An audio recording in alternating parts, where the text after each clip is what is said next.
तो first question है आपके सामने,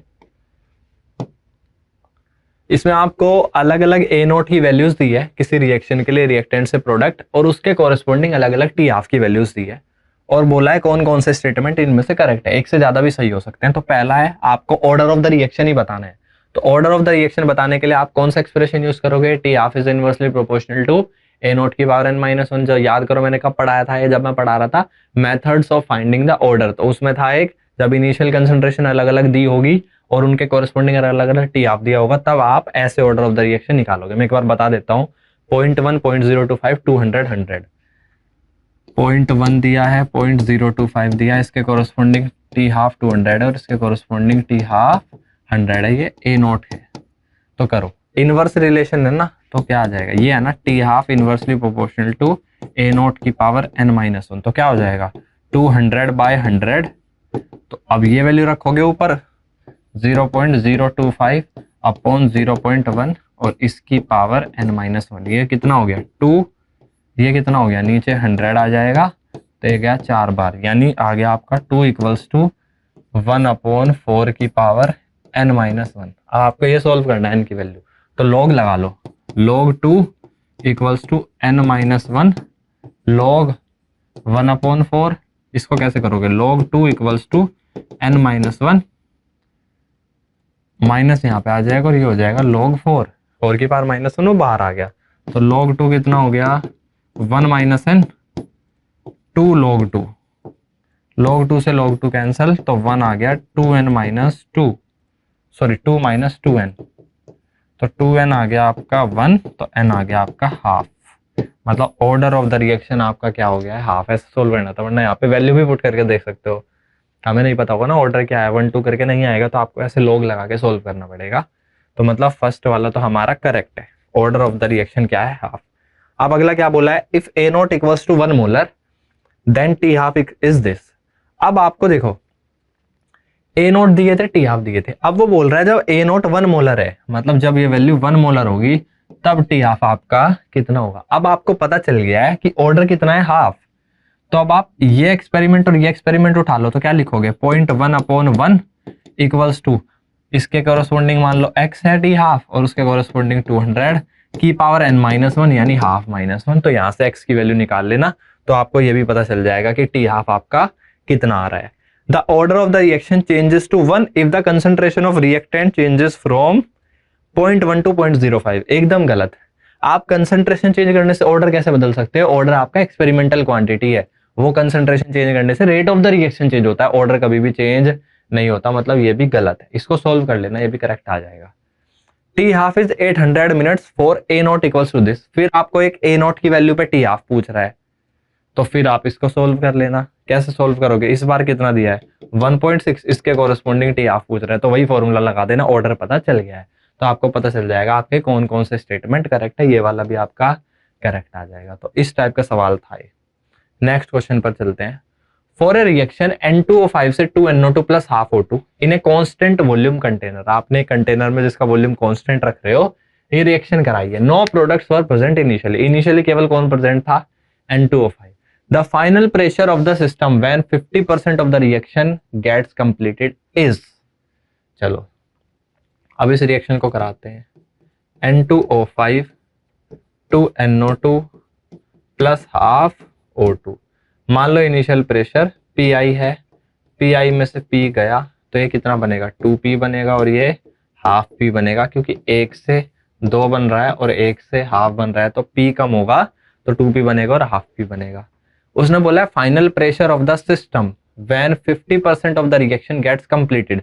50% कंप्लीट का मतलब क्या होगा, P की वैल्यू क्या हो जाएगी Pi/2, मतलब आधा प्रेशर डिकम्पोज हो गया है, तो क्या हो जाएगा यहाँ पे Pi माइनस ये P कितना हो जाएगा Pi/2, तो यहाँ कितना बचेगा Pi/2, यहाँ पे कितना आ जाएगा P की जगह रख दो Pi/2, तो Pi और यहाँ पे कितना आ जाएगा Pi/4, ये इतना आ गया। अब आपको बताना है final pressure of the system when 50% of the reaction gets completed. Final pressure this plus this plus this है, तो फाइनल प्रेशर क्या हो गया Pi/2 plus Pi plus Pi/4।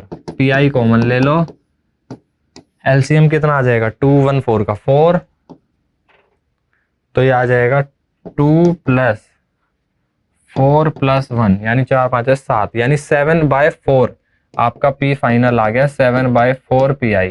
मतलब आपका जो फाइनल प्रेशर है वो इनिशियल प्रेशर के 7/4 टाइम्स हो जाएगा। मतलब सी इज द करेक्ट ऑप्शन। ऐसे करना था, ये मैंने कराया था ना in terms of pressure first order reaction को कैसे मॉनिटर करते हैं, उसी के बेसिस पे सवाल था।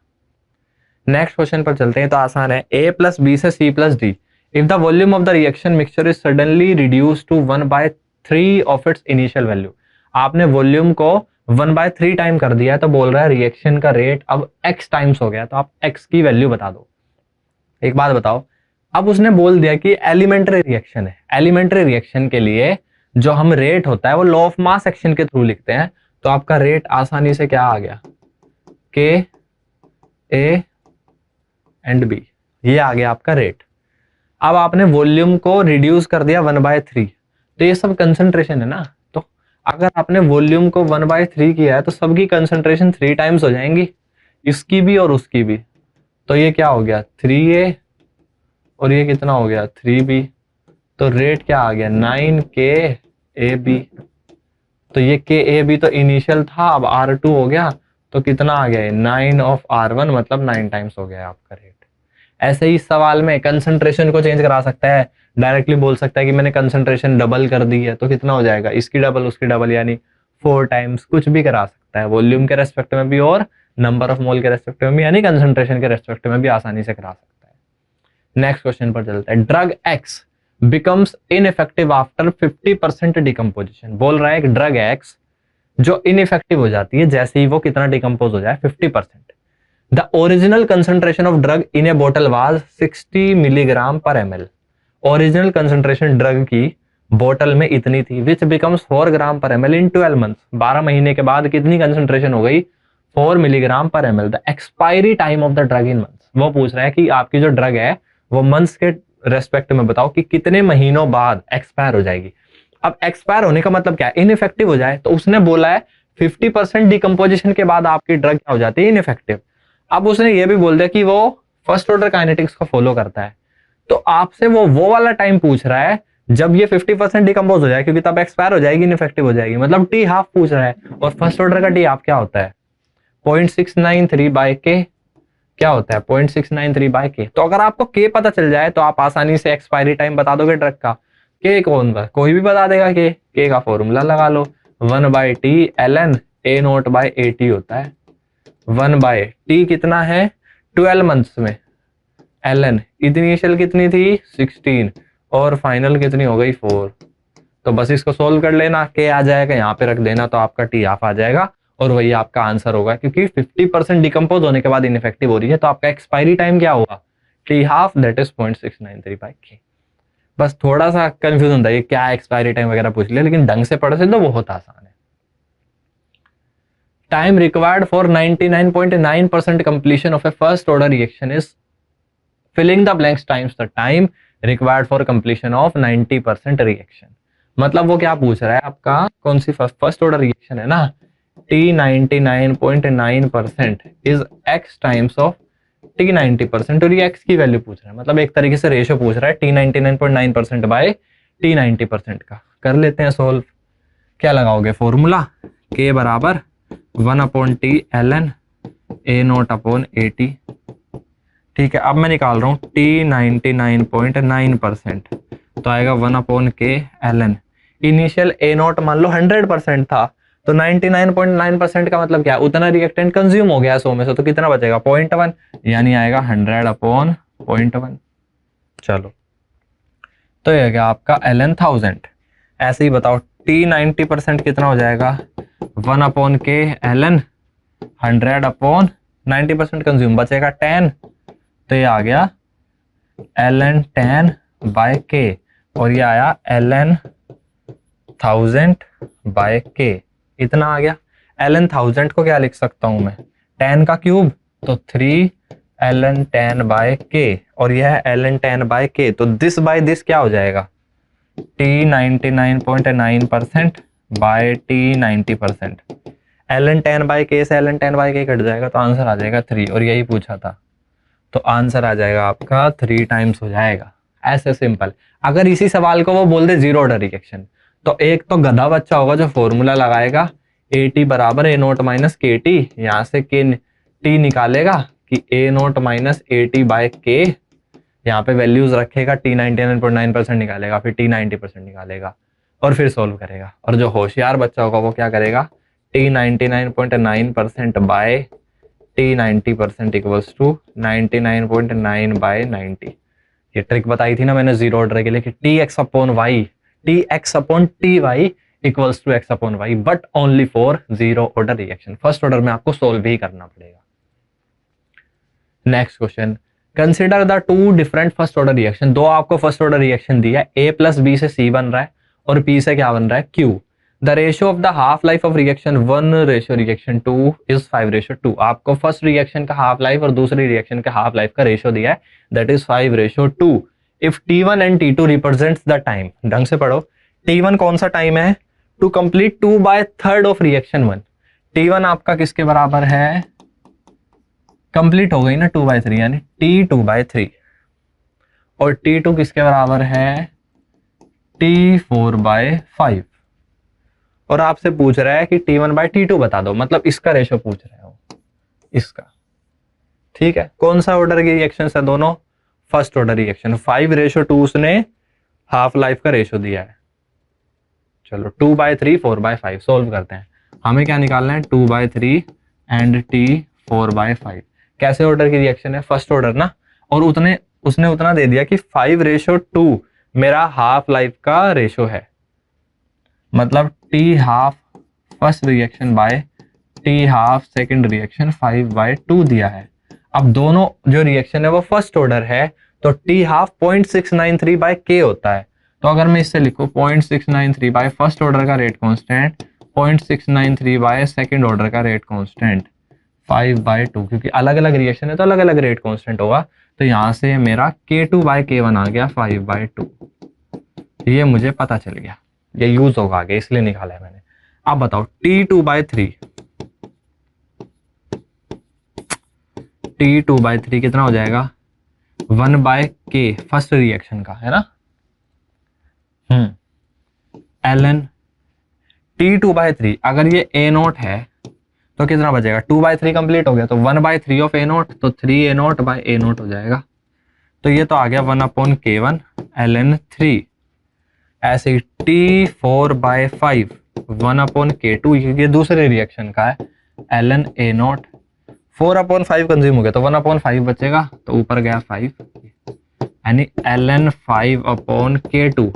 मुझे इनका रेशियो निकालना है, तो दिस बाय दिस करना है, तो क्या हो जाएगा, ln 3/K1 ln 5/K2, ऊपर ले जाओ, K2/K1 ln 3/ln 5। K2/K1 पता है 5/2 ln 3/ln 5। बस सोल्व कर लेना तो आपका आसानी से इस वाले सवाल का आंसर आ जाएगा। और देखो log 3 log 5 दिया है ना, तो उसने इसीलिए दिया है। ln को log में कन्वर्ट करो तो 2.303 से मल्टीप्लाई, यहाँ 2.303 से मल्टीप्लाई, वो तो कैंसिल हो जाएगा, तो जो वैल्यू दिया वो रख देना, आपका आंसर आ जाएगा। ऐसे इस सवाल को करना था। अब बढ़ते हैं हम अपने नेक्स्ट सवाल की तरफ। नेक्स्ट सवाल में फिर से सिंगल स्टेप रिएक्शन दी है। सिंगल स्टेप रिएक्शन मतलब एलिमेंट्री रिएक्शन। तो एलिमेंट्री रिएक्शन के लिए हम डायरेक्टली इसका ऑर्डर बता सकते हैं, कितना होगा 3। मोलिकुलरिटी पूछे तो वो भी 3, क्योंकि order and molecularity elementary reaction के लिए क्या होती है, बराबर। Initial rate of the reaction is recorded as R1 when the reaction starts with 1 atm pressure of A and 0.7 atm pressure of B। ठीक है, उसने इनिशियल रेट R1 बोला है, किसके बराबर होगा, K into pressure of A का square into pressure of B। Pressure of A कितना दिया है 1.5, यानी 1.5 का स्क्वायर 0.7 की पावर 1, ये रेट दिया है। After some time the rate R2 is recorded when the pressure of C becomes 0.5 atm, the ratio R1 ratio R2 is। ठीक है, अब देखो जब प्रेशर C का 0.5 atm हो गया, इसका मतलब ये नहीं है कि A का सेम ही रहेगा, नहीं भाई, ऐसे कैसे हो सकता है। देखो रिएक्शन को आगे चलाओ, 2A प्लस B, इससे C है। इनिशियल प्रेशर कितना था, इसका 1.5 था और उसका था 0.7। तो बताओ 1.5 माइनस 2P, 0.7 माइनस P, और ये बन गया P। कुछ टाइम के बाद, ये 0 पे था और ये t टाइम पे था, ये t बराबर 0 है, t बराबर कुछ टाइम है, मान लो t1 टाइम ले लेते हैं। अब उसने बोला है कि प्रेशर C का कितना हो गया 0.5, मतलब P की वैल्यू है आपकी 0.5, तो B का कितना हो जाएगा 0.7 माइनस 0.5 यानी 0.2, और इसका हो जाएगा 1.5 माइनस 2 इंटू 0.5 यानी 2 इंटू 0.5 यानी 1, तो 1.5 माइनस 1 यानी 0.5। ठीक है, okay. The ratio R1 ratio R2, एक तो मेरे पास ये इक्वेशन थी, R2 क्या होगा, रेट कांस्टेंट तो सेम, प्रेशर A का कितना हो गया 0.5 यानी 0.5 का स्क्वायर इंटू कितना हो गया 0.2, बस सवाल खत्म। इनका रेशियो निकालना, K से K कैंसल, इसको सोल्व कर लेना। ऐसे था, तो आपको रिएक्शन को चला के देखना था, तभी आपका आसानी से होगा। ये मत कर देना कि C का ये हो गया फिर A B का आपको निकालना ही पड़ेगा, यहाँ पे C तो है ही नहीं ना, हमें तो कंसंट्रेशन A B से मतलब है ना। नेक्स्ट क्वेश्चन पे चलते हैं। अब फिर ये इस टाइप का क्वेश्चन मैंने क्लास में भी कराया था। ए बी की कंसंट्रेशन थी अलग अलग, आपको उनके corresponding rate of formation of D, अच्छा रिएक्शन नहीं लिखी क्या, लो ए प्लस बी से डी, ये है रिएक्शन। और उसने नहीं बोला एलिमेंट्री रिएक्शन, अगर एलिमेंट्री रिएक्शन होगा तो डायरेक्टली है भाई ऑर्डर 2, डायरेक्टली आ जाएगा ऑर्डर 2। ऑर्डर तो उसने पूछा है ना, तो रेट क्या लिखोगे, के ए की पावर एक्स और बी की पावर वाई, यही रेट लिखोगे। अब उसने ए बी की अलग अलग कॉन्सेंट्रेशन दी है, उनके corresponding rate of formation of D दिया है, जो रेट ही होगा based on about data overall order of the reaction. कैसे करोगे देखो, एक तो आप चारों के एक्सपेरिमेंट्स लिखो अलग अलग, कैसे लिखोगे, मैं फर्स्ट वाला लिख देता हूं, R1 के 0.1 की पावर x 0.1 की पावर y बराबर, R1 की वैल्यू है 6 इंटू 10 की पावर -3, R2 कितना हो जाएगा के 0.3 की पावर x 0.2 की पावर y 7.2 इंटू 10 की पावर -2, थर्ड पॉइंट के 0.3 की पावर x 0.4 की पावर y बराबर 2.88 इंटू 10 की पावर -1, और लास्ट हो जाएगा के 0.4 की पावर x 0.1 की पावर y बराबर 2.4 इंटू 10 की पावर -2। अब क्या करो, एक्स वाई निकालना है, तो इसमें कौन सा सेम है, ये वाला कर दो, ये फर्स्ट वाला और डिवाइड बाय 4, तो y वाला कैंसल, तो 0.1 तो कितना आ जाएगा 1/4, इसकी power x equals to this by this, तो 6 इंटू 10 की पावर -3 बाय 2.4 इंटू 10 की पावर -2। बस इसको सोल्व कर लेना, तो आपका यहाँ से x आ जाएगा। ठीक है, ऐसे ही अगर मुझे y निकालना है तो x वाला कैंसिल करना पड़ेगा, तो second equation by third equation कर देना, तो 0.3 से 0.3 कैंसिल, तो x कुछ भी वो हट जाएगा, 0.2 अपॉन 0.4 की power y equals to 7.2 this by this, तो वहां से क्या आ जाएगा y, और x प्लस वाई आपका क्या हो जाएगा ऑर्डर। ऐसे सोल्व करना है। या दूसरा तरीका क्या सोच सकते हो, इतना लिखने का जरूरत नहीं है, डायरेक्ट सोचो कि भाई यहाँ पर b की कंसंट्रेशन सेम है ना, B की कंसंट्रेशन सेम है और A की चेंज हुई है और रेट उतना हो गया, तो ये वाला कैंसिल हो जाएगा, A के रेस्पेक्ट में निकाल दो, दिस बाय दिस की power x equals to this by this. ऐसे इतना सब बार बार लिखने की जरूरत नहीं, ऐसे ही यहाँ पे इनकी सेम हो गई तो इनका निकाल दो, ऐसे कर लो, तो x और y की वैल्यू आसानी से निकाल देना। नेक्स्ट, ओके, ऑर्डर बताना है फिर से, a प्लस बी से c, the time taken for A के बारे में बात कर रहा है, the time taken for A to become 1/4 of its initial concentration is twice the time taken to become 1/2 of the same. क्या बोल दिया इसने बोला है कि अगर मैं ए के रेस्पेक्ट में बात करूं तो जो time 1/4 of the initial concentration को लेने में लग रहा है, यानी t 1/4 to become 1/4 of its initial concentration, the time taken for A to become 1/4, मतलब ए नोट से ए नोट बाय 4 होने में जो टाइम लग रहा है, मान लो t1, is twice the time taken to become 1/2 of the same, यानी ए नोट से ए नोट बाय 2 होने में अगर t2 टाइम लग रहा है तो वो बोल रहा है t1 बराबर ट्वाइस ऑफ t2 होगा, ये वो बोल रहा है। चलो, तो हमें बताना है इसके रेस्पेक्ट में, ए के रेस्पेक्ट में ऑर्डर क्या होगा। तो अब देखो, ए नोट से ए नोट बाय 2 जाने में इतना टाइम लगा, तो ए नोट बाय 2 से ए नोट बाय 4 जाने में भी अगर इतना ही टाइम लगे तभी ये T1 क्या आ जाएगा, ट्वाइस ऑफ T2 आ जाएगा। अब बताओ ए नोट से ए नोट बाय 2 जाने में भी उतना ही टाइम लग रहा है, ए नोट बाय 2 से ए नोट बाय 4 जाने में भी उतना ही टाइम लग रहा है, तो ये कौन सा हो गया, ये T half independent of initial concentration हो गया, मतलब ऑर्डर आ गया इसके रेस्पेक्ट में 1। क्योंकि मैंने बताया था फर्स्ट ऑर्डर रिएक्शन ही ऐसी होती है जिसका half life independent of initial concentration होता है, मतलब ए नोट से ए नोट बाय 2 जाने में भी उतना ही टाइम लगेगा, ए नोट से ए नोट बाय 4 जाने में भी उतना ही टाइम लगेगा, ए नोट बाय 4 से ए नोट बाय 8 जाने में भी उतना ही टाइम लगेगा फर्स्ट ऑर्डर में। जीरो ऑर्डर में ऐसा नहीं होता, क्योंकि जीरो ऑर्डर का जो टी हाफ होता है वो ए नोट बाय 2 के होता है, उसका तो जो टी हाफ है वो इनिशियल कंसंट्रेशन पे डिपेंड कर रहा है। तो इस वाले हाफ लाइफ के लिए ये है इनिशियल कंसंट्रेशन, इस वाले हाफ लाइफ के लिए ये है इनिशियल कंसंट्रेशन, तो वहां पे अलग अलग हाफ लाइफ आएगी, मतलब ए के रेस्पेक्ट में ऑर्डर आएगा 1। अब बी के बारे में भी कुछ कहानी दिया, also when the change of concentration of B is plotted against time, concentration of B is plotted against time, the resulting graph gives a straight line with a negative slope and a positive intercept. तो ऐसे जाएगा graph, तो कौन सी, ये तो ये हो गया B T equals to B nought minus K T, यानी जीरो ऑर्डर, ये तो जीरो ऑर्डर का ग्राफ है। अगर फर्स्ट ऑर्डर का होता है यहाँ एल एन होता, L N B T equals to L N B nought minus K T होती है उसकी इक्वेशन, हो जाएगा जीरो ऑर्डर, मतलब वाई के रेस्पेक्ट में ऑर्डर क्या आ गया, जीरो। उसने पूछा था overall order 1 + 0 that is 1, simple, order आना चाहिए भाई। Next, consider the following reaction the rate expression of which is given below. Okay, rate भी दे दिया, ए के रेस्पेक्ट में हाफ, बी के रेस्पेक्ट में half. The reaction is initiated by taking 1 molar concentration of A and B each, दोनों की concentration को क्या लिखा है 1 molar. If the rate constant is this, then the time taken for it to become this। अब एक बात बताओ, A और B की कंसंट्रेशन सेम है 1 मोलर, तो मैं B की जगह A रख दूं तो रेट क्या हो जाएगा K A की पावर हाफ, A की पावर हाफ, तो रेट आ गया K A। First order with respect to A हो गया ना ये, तो if the rate constant K is this, then the time taken for it to become 0.1 molar, खत्म फर्स्ट ऑर्डर। तो क्या हो जाएगा T 2.303 by K log A nought by AT। K की वैल्यू दी है, ये रही, यहाँ पे रख देना। Then the time taken for it to become 0.1 molar, और इनिशियल थी 1 मोलर, तो A नोट की वैल्यू है 1 मोलर और इसकी वैल्यू है 0.1 मोलर। सिंपल, सॉल्व कर देना तो आपके पास टाइम आ जाएगा।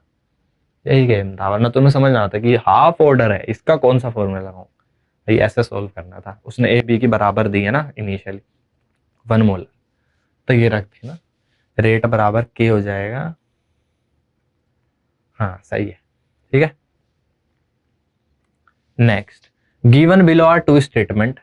Statement 1, the rate law for the above reaction is this, K A square B, when the concentration of both A and B is doubled, the reaction rate is increased x times। x plus y निकालना है तो x निकाल लेते हैं, ये rate दिया है ना, concentration of both A and B is doubled, A की डबल करोगे तो 4 टाइम, बी की भी डबल कर दोगे तो कितना टाइम हो जाएगा 8, मतलब x की वैल्यू डायरेक्टली आ गई 8 टाइम्स। करा चुका मैं ऐसे बहुत क्वेश्चन। अब स्टेटमेंट 2, ये ग्राफ दिया है concentration of r with the time का, ठीक है। The figure is showing the variation in concentration against time plot for a Y order reaction. इसका ऑर्डर वाई है, ये कौन से ऑर्डर का ग्राफ है बोलो, अभी तो बनवाया था R T equals to R nought minus K T, यही तो ग्राफ है, वाई एक्सिस पे आ रहा है ऐसे नेगेटिव स्लोप, स्लोप कितना है माइनस के, इंटरसेप्ट कितना है positive, that is R nought. तो वाई की वैल्यू क्या हो गई, वाई ऑर्डर है ना, जीरो ऑर्डर, तो पूछा क्या है एक्स प्लस वाई, यानी 8 + 0 8, 8 is the answer, simple. Next, the rate of first order reaction is this at 10 minutes and this at 20 minutes after initiation, half life of the reaction is this। First order reaction है, अलग अलग time पे अलग अलग rate दिया है और half life पूछा। बताओ फर्स्ट ऑर्डर रिएक्शन का हाफ लाइफ निकालना है तो मुझे क्या चाहिए K, ठीक है।